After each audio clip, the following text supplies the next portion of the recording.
ఉపదేశం ఉంటే ఎంత మందిలో నిలబడి నువ్వు మాట్లాడుతున్నా నిన్ను ఎవడు ఎదిరించలేడు. దేవునికి స్తోత్రం కలుగును గాక.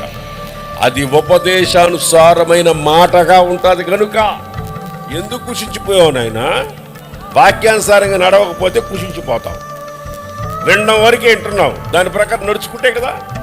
వింటే సరిపోద్దా? వాక్యానుసారం నడుచుకోబడిదా? నువ్వు వాక్యానుసారంగా నడుచుకుంటే నీ ఎముకలు ఎందుకు ఎదరతాయి? నువ్వు ఉపదేశ క్రమాన్ని మీరావు కనుకనే నీ ఎముకలు అదరుతుంది.